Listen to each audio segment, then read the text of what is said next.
Assalamualaikum warahmatullahi wabarakatuh. Alhamdulillah para pemirsa dan juga para jamaah sekalian yang insya Allah dirahmati Allah Subhanahu Wa Taala, kita masih dalam acara pengajian virtual, pengajian online, sesi tanya jawab tentang puasa-puasa sunnah dan juga pahalanya. Monggo kalau mau ada yang bertanya silakan. Ya, oh ya Bu Eni, monggo Bu Eni, ya gantian, yes, kita mulailah. Ya Bu Eni, ye, sampun, monggo. Assalamualaikum warahmatullahi wabarakatuh, Bu Nyai dan semuanya. Ini masalah niat, Bu Nyai. Meskipun pernah Bu Nyai ngendikan niat itu kan apa kata hatinya, Allah sudah mengerti apa yang ada dimaksud dalam hatinya begitu. Tapi karena untuk puasa itu kan harus diniatkan di malam hari. Nah, ini seseorang yang punya rutinan puasa, kalau enggak puasa sunnah kan lebih baik diniati puasa qadha begitu. Nah, pas lupa melihat tanggal, meskipun itu sudah dilingkari, ternyata di hari itu adalah Yaumul Bid. Dan karena sudah terbiasa niat qadha di hari yang bukan hari sunnah, ternyata diniati puasa qadha. Nah, begitu tahu siangnya, loh, ini Yaumul Bid. Padahal biasanya kalau Yaumul Bid juga yang bersangkutan puasa Yaumul Bid. Tetap sih pahalanya kita pasrahkan ke Allah apa gitu ya. Tapi dengan niat ini yang tadi malam sudah diniati qadha, ternyata ini ada puasa Yaumul Bid. Pripun Bu Nyai? Matur nuwun. Assalamualaikum warahmatullahi wabarakatuh. Waalaikumsalam warahmatullahi wabarakatuh. Nggih. Puasa qadha lebih tinggi nilainya daripada puasa sunnah. Jadi kalau itu di Ayyamul Bid, kita sudah terlanjur niat puasa qadha, tetap puasa qadha saja. Dan Allah tahu kalau kita pengen puasa Ayyamul Bid, maka Allah memberi pahala Ayyamul Bid. Meskipun tadi malamnya itu tidak niat puasa hari putih.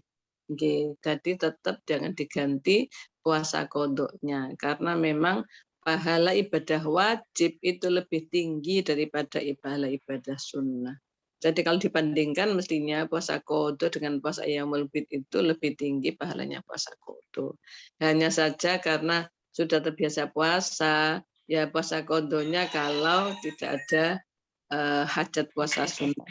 Itu nggih. Nah, ternyata ada puasa sunnah Yaumul Bid tapi dia nggak tahu. Tetap saja puasa qadha. Ayyamul Bidnya ketika dia tahu, lalu kan dia pengen Ayyamul Bid kan berarti ada maksud dari pengen Ayyamul Bid.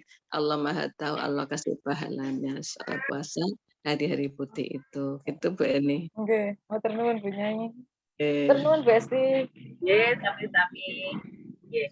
Bulailah ya mau bertanya nggih. Bulailah dulu nggih Bu Ribul, nanti habis itu Bu Ribul nggih. Bulailah, monggo Bulailah. Sampun nggih. Sampun, monggo. Assalamualaikum warahmatullahi wabarakatuh. Waalaikumsalam warahmatullahi wabarakatuh. Radi mboten rutin derek pengawasan online. Bisa saged deh. Padahal ten Jawa Tengah nggak saged lo online. Nggih, matur nuwun ilmunya tentang puasa sunnah. Yang pertama, tadi disampaikan bahwa ibadah puasa itu adalah untukku. Untukku berarti untuk Allah, sedangkan yang lainnya adalah untuk kita ya, kita yang melakukan amalan. Pertanyaan saya, untuk ibadah sholat, yang dulu pernah saya dengar, ibadah sholat itu adalah ibadah yang memang didahulukan. Katanya kalau sholatnya baik, insya Allah yang lainnya ikut baik. Nah, sedangkan puasa itu, sedangkan kalau puasa itu adalah untuk Allah, berarti sholat itu untuk kita. Nah, pertanyaan saya itu kira-kira imbangannya antara amalan sholat dengan amalan ibadah itu, dengan amalan puasa itu bagaimana begitu? Kok sepertinya hanya puasa yang untuk Allah, kok enggak sholat juga begitu? Ya barangkali ini saya belum tahu. Yang kedua mengenai niat juga, Bu. Niat di dalam puasa yang kira-kira puasanya itu puasa untuk hajat ya. Misalnya saya akan puasa, mudah-mudahan nanti ujian saya lulus ya. Itu juga seperti itu. Kemudian ada lagi misalnya kita sedang menghadapi ya, karena kita sedang menghadapi situasi ya, ada orang kok nggak sadar-sadar. Nggak sadar-sadar dalam kebaikan maksud saya. Kemudian kita itu berniat ya, niat puasa supaya saya doakan dengan puasa saya ini agar supaya orang tersebut itu menjadi lebih baik. Nah, kira-kira niatnya di dalam malam itu pada waktu puasa itu bagaimana? Bagaimana niatnya begitu loh, Bu. Saya kira begitu, Bu. Pertanyaan saya 2. Wassalamualaikum warahmatullahi wabarakatuh. Waalaikumsalam warahmatullahi wabarakatuh. Pertanyaan pertama, wasaumuli wa ana azibihi, dan puasa milikku dan aku akan membalasnya. Padahal sholat itu penentu baik buruknya Islam kita, amal kita berikutnya dari sholat itu. Neraka apa surga dari sholat. Nah, gimana bandingannya antara puasa untuk milik Allah dan sholat sebagai amal utama? Allah dalam hadis qudsi berfirman, semua ibadahnya hambaku milik dia, milik hambaku dari puasa milik. Maksudnya itu ibadah puasa pasti hanya karena Allah, karena tidak bisa dipamerkan. Ibadah puasa nggak bisa dipamerkan. Kemudian ibadah puasa itu ibadah yang tidak ringan, berat kan? Bayangkan nggak makan dari subuh sampai maghrib, siang hari haus nggak boleh minum, siang hari lapar nggak boleh makan, siang hari kecapean nggak boleh makan. Puasa kan ibadah berat. Allah memotivasi supaya rajin puasa. Puasalah, nanti aku yang nanggung pahalamu. Gitu. Jadi memberi penguatan kepada kita untuk rajin puasa. Sedangkan sholat sudah tidak dilakukan lagi, bahwa satu tiang agama. Nggak ada sholat, nggak ada agama. Ya. Itu adalah kelebihan dalam hal pahala saja kalau puasa. Tapi kalau sholat itu syariatnya nggak ada sholat, nggak ada agama. Ada sholat, ada agama. Nggak ada sholat, nggak ada agama. Pada seseorang, pada diri seseorang. Ya. Kalau orang itu nggak sholat, meskipun KTP-nya Islam, nggak Islam. Tapi dia bukan non-muslim ya, iya, tapi di hadapan Allah Islamnya enggak kepakai, Islamnya enggak berfungsi karena tidak sholat itu. Kalau dia sholat tapi enggak puasa, bagaimana? Kalau diberhalangan dan bisa bayar kafarot, nanti dibayarnya berhalangan kalau sudah sehat gitu. Ya kalau sebenarnya enggak sholat juga enggak puasa, kalau enggak sholatnya enggak ada agama, kalau enggak puasa punya hutang puasa. Jadi orang Islam yang punya hutang. Nanti kalau sampai mati enggak dibayar, ya nanti dibayar di akhirat. Bayarnya apa ya? Berarti ada siksanya karena meninggalkan rukun Islam. Kemudian puasa hajat, ya, puasa untuk membantu orang. Ada orang kok noa kaji uwel sifate tak rewangane poso ben berubah sifate gitu. Gimana niatnya? Dalam hati Allah sudah pirsa. Saya niat membantu orang itu supaya menjadi baik ya Allah. Lah itu Allah sudah pirsa. Sudah membalas kebaikan, maksud baik penjenengan membantu orang untuk menjadi baik. Jadi pahalanya double. Hanya 100% untuk dia sendiri puasa, 100% untuk temannya yang didoakan tadi. Lalu Allah mengabulkan doanya, lalu hatinya dibikin lembut, dibikin santun, tidak lagi kaku, tidak lagi pemarah, pendendam dan sebagainya. Itu manfaatnya atau kebaikan lebih bagi orang yang mendoakan orang lain. Jadi pengabulannya double untuk dirinya dulu, baru untuk orang yang kita doakan, termasuk memuasai ya, puasa untuk orang lain. Dalam hati saja kita matur. Tapi kalau di bahasa Arab kan gini, nama itu soma godin, saya niat puasa besok, li akhi siapa namanya, untuk saudaraku siapa namanya, itu boleh ya. Atau untuk membantu saudaraku itu boleh, lillahi ta'ala. Enggak diucapkan juga Allah sudah pirsa. Ya gitu Bu Laila. Nggih, matur nuwun, Nyai. Gitu. Nambah nggih, Bu Laila. Baik, kita lanjut ke Bu Ripul, monggo. Assalamualaikum warahmatullahi wabarakatuh. Waalaikumsalam warahmatullahi wabarakatuh. Matur nuwun. Yang saya tanyakan ada dua. Yang pertama itu tentang puasa hari lahir. Apabila batasan waktu itu maghrib ya, Nyai. Kalau misalkan anak itu lahir di atas maghrib, berarti harinya sudah hari besoknya. Oke, hari besok. Terus yang kedua tentang Ayamul Bid. Kan di situ kan tertulis tanggal 13, 14, 15. Kecuali hari tasyrik ya Bu, 11, 12, 13 bisa mundur 14, 15, 16. Nah, apabila ada beberapa pendapat saya pernah mendengar ya tanggal 13, 14, 15. Tapi ada yang menyampaikan enggak apa-apa, pokoknya selama 3 hari selama mundurnya itu bisa enggak terbatas. Itu bagaimana Bu Nyai? Tanggalnya itu. Apa harus pastikan 13, 14, 15 kecuali pas hari tasyrik mundur sampai 16 atau hari-hari biasa itu boleh mundur? Assalamualaikum warahmatullahi wabarakatuh. Waalaikumsalam warahmatullahi wabarakatuh. Yang pertama puasa hari lahir ya. Kalau anak kita lahirnya setelah maghrib maka puasanya hari Selasa. Maghrib itu sudah masuk waktu besok. Untuk puasa hari lahir kita ngambilnya bulan Qomariyah, bulan Hijriyah. Kalau bulan Hijriyah berarti mulainya tanggal besok itu maghrib. Kalau bulan Masehi kan jam 12 malam. Nah ini pakainya Hijriyah. Jadi kalau lahirnya itu hari Senin setelah Isya, maka puasanya hari Jumat karena sudah masuk hari Jumat. Yang dua tentang puasa hari putih 13, 15. Nabi menyampaikan syariatnya hari putih itu oleh Nabi sudah disampaikan tanggal 13, 14 ya kita ikuti saja.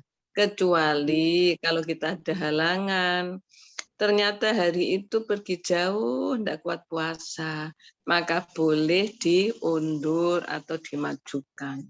Pas hari itu ada event yang dia nggak bisa untuk puasa, terpaksa ya harus nggak puasa misalnya, itu baru boleh diundur atau dimajukan. Kenapa boleh? Karena prinsipnya Nabi bersabda kalau puasa hari putih 3 hari itu pahalanya sama dengan sebulan. Di dalam Al-Quran man jaa bil hasanati falahu asyru amsalihha. Barang siapa melakukan kebaikan 1 maka dia mendapatkan 10 kali lipat pahalanya.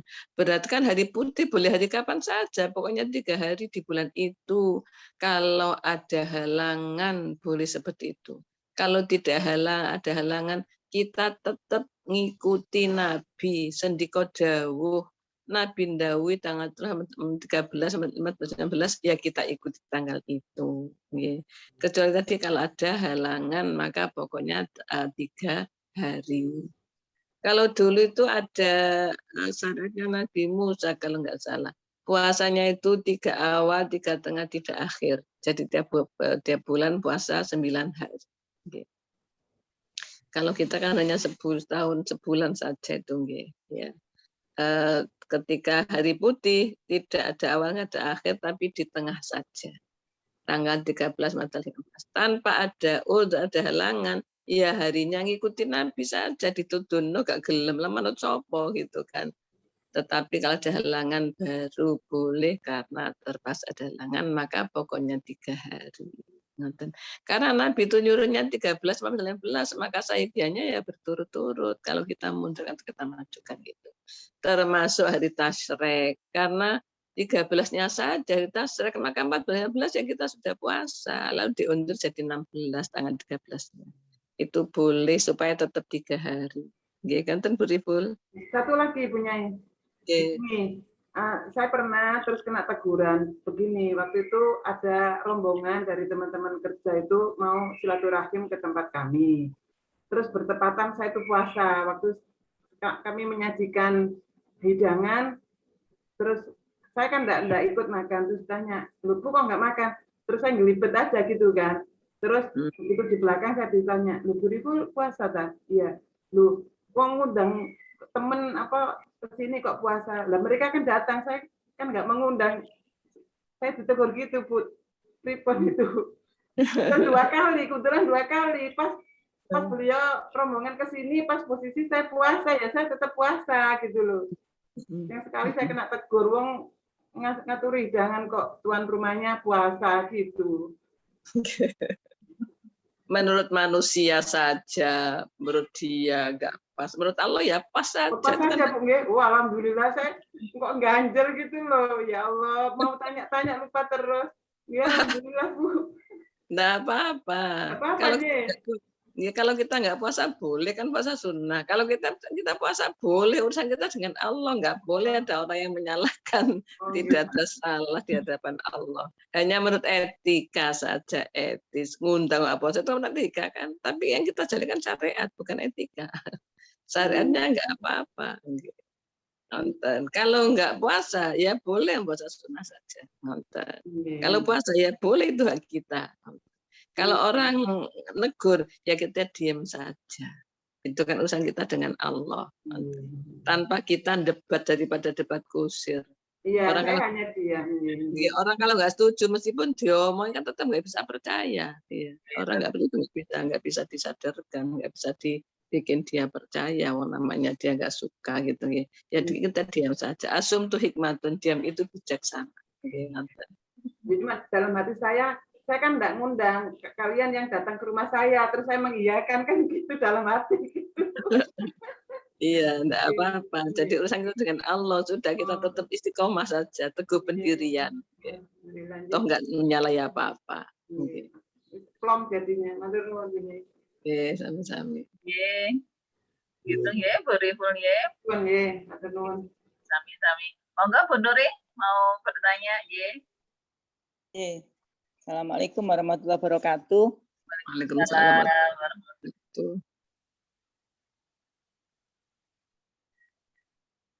Suaranya belum keluar. Oke. Pertanyaan saya Bunyai, yang pertama ingin sekali lagi ketegasannya, yaitu tentang puasa yang 3 hari tadi Bunyai. Misalnya ada yang baru mengerti atau memulai atau memahamkan, itu yang 3 hari itu boleh selang-seling, pokoknya 1 bulan 3 hari nggih Bunyai. Misalnya memulai, pokoknya mereka belum biasa Senin Kamis, misalnya seperti itu, berarti pokoknya puasa 3 hari dalam 1 bulan, boleh selang-seling. Nanti kalau sudah terbiasa bisa 13, 14, 15. Ini nggih Bunyai. Kemudian yang tadi tanya boleh selang-seling tadi. Kemudian yang kedua tadi Bu Laila memuasani gitu. Itu terkait dengan puasa itu doanya dikabulkan, orang puasa katanya doanya dikabulkan Ibu Nyai, berarti bisa beranggapan bahwa untuk supaya tadi dikatakan Bu Laila hatinya itu lunak, maka kita puasani. Itu puasanya boleh hari apa saja ya Bu Nyai, tidak misalnya hari Senin Kamis atau hari di mana kita tahu dia hari lahirnya, seperti itu Bu Nyai. Yang kedua. Kemudian yang ketiga, tadi dikatakan bahwa sebaik-baik puasa adalah puasa Nabi Daud. Jika sudah terbiasa dengan puasa Nabi Daud Bu Nyai, itu misalnya dimulainya Senin, ya, kemudian Selasa enggak, itu bagaimana? Dengan niatan apakah masih bisa dicampurkan dengan niat Senin Kamis atau mungkin Ayamul Bid begitu, sehingga bisa puasa terus begitu, tidak puasa Nabi Daud. Artinya begini punya, misalnya seperti hari ini nih ada yang mengatakan mulainya mulainya Jumat, berarti Kamis, Jumat, Sabtu, Ahad, Senin, berarti 5 full Bu Nyai. Nah, itu kan akhirnya tidak seperti puasa Nabi Daud. Padahal tadi dikatakan bahwa sebaik-baik puasa adalah Nabi Daud. Itu pripun Bu Nyai? Jadi ada kondisi seperti itu, Senin, Kamis, Ayyamul Bid dan Nabi Daud.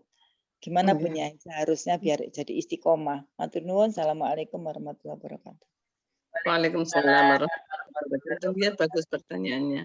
Untuk puasa 3 hari setiap bulan.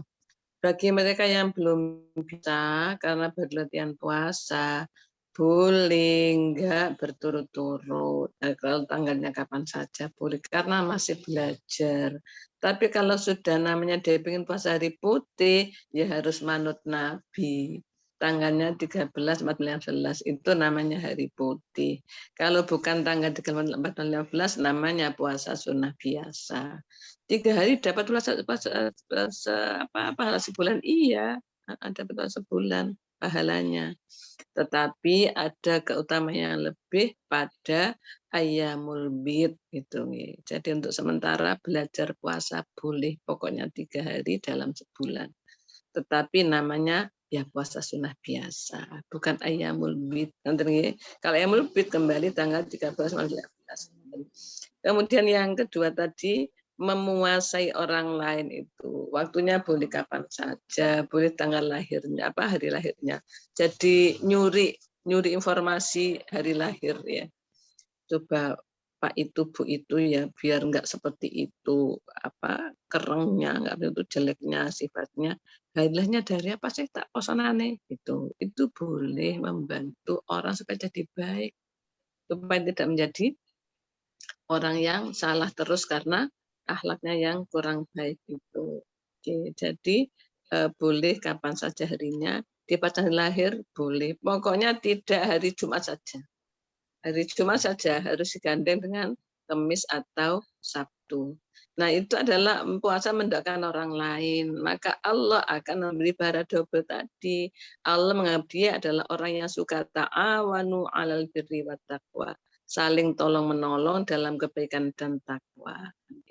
Kemudian puasa Nabi Daud. Kalau ada bahasa sebaik-baik puasa Nabi Daud, itu adalah bahasa memotivasi. Bukan bahasa justice derajat ya, bukan penetapan derajat puasa Daud paling bagus, bukan, tapi itu bahasa motivasi supaya mau puasa puasa Daud, maka diberi motivasi sebaik-baik puasa adalah puasa Nabi Daud. Bagaimana enggak baik setahun puasa setengah tahun gitu ya. Tetapi sebenarnya puasa lain juga ada yang lebih baik. Puasa Ramadan coba tambah 6 setahun gitu kan. Kemudian puasa akhir tahun, awal tahun tadi belum saya sampaikan ya. Puasa akhir tahun dan awal tahun. Akhir tahun berarti 30 atau 29 Dzulhijjah, awal tahun berarti puasa Muharram. Barang siapa yang puasa akhir tahun dan awal tahun, akhir Dzulhijjah awal Muharram, maka sama dengan pahalanya puasa 50 tahun. Diampuni dosanya 50 tahun. Itu kan juga paling baik. Semuanya ibadah paling baik. Namun demikian, kalau puasa Daud tadi bersama dengan puasa hari putih, kalau puasa sunnah boleh niatnya dicampur-campur. Jadi puasa sunnah hari Senin, hari lahir, hari putih misalnya. Kemudian apalagi ada punya hajat apa gitu misalnya. Kalau puasa sunnah niatnya dicampur-campur boleh. Kalau puasa wajib ya nggak boleh. Jadi kalau puasa Daud boleh, ini pas hari Senin, puasa Daud pas hari putih boleh. Niatnya boleh berbagai. Nah kalau lalu puasa hari putih, mulai hari Jumat, Sabtu, Ahad, berarti Kamisnya puasa sunnah hari Kamis, Seninnya puasa hari Kamis. Jadi 5 hari boleh. Boleh seperti itu, pahalanya besar. Puasa sehari aja surga, apalagi puasa 5 hari. Derajat yang diangkat oleh Allah. Derajat itu di hadapan Allah di surga, bukan di hadapan manusia. Karena derajat manusia itu hanya semu saja. Kalau suka dihormati, kalau nggak suka nggak dihormati gitu kan. Jadi nggak wantek, nggak pasti. Maka derajat di hadapan Allah saja yang kita cari. Dengan kita rajin puasa, derajat diangkat di hadapan Allah. Itu nggih, niatnya boleh macam-macam Bu Nuri. Kalau puasa sunnah, kalau qadha nggak boleh, hanya satu saja. Nggih. Itu ya Bu Nuri. Nggih, matur nuwun. Nggih, matur nuwun. Oke. Masih ada yang mau bertanya lagi? Monggo. Bu Suntoro. Bu Suntoro mau bertanya? Boten. Sampun, nggih. Baik, kalau gitu saya rasa Masya Allah luar biasa, jadi cukup baik sekali Bu Nyai hari ini tentang puasa-puasa sunnah. Mudah-mudahan menambah motivasi untuk kita semua untuk lebih beribadah. Jadi puasa-puasa sunnah juga Masya Allah pahalanya oleh Allah, janjinya Allah luar biasa.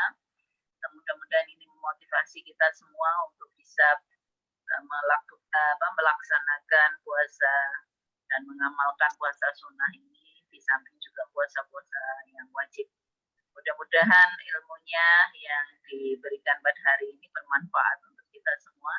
Matur nuwun untuk Nyai atas waktu dan juga bimbingannya untuk kami semua. Mudah-mudahan dan juga ilmu-ilmu yang diberikan pada kita semua, Masya Allah, menambah kita bertambah ilmu ini.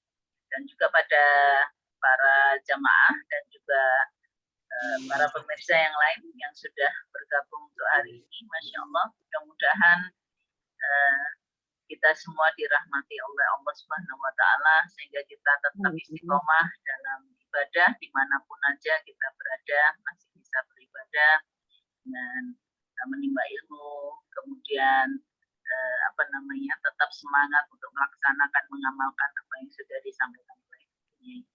Matur nuwun atas gabungnya hari ini. Mudah-mudahan insya Allah kita akan bertemu di lain kesempatan Ahad depan. Mudah-mudahan masih bisa. Mudah-mudahan Bu Nyai juga tetap sehat walafiat, dimudahkan oleh Allah, dilancarkan segala urusannya oleh Allah, sehingga semuanya akan berjalan. Terima kasih matur nuwun atas gabungnya hari ini. Kita insya Allah akan bertemu di Ahad depan. Assalamualaikum warahmatullahi wabarakatuh.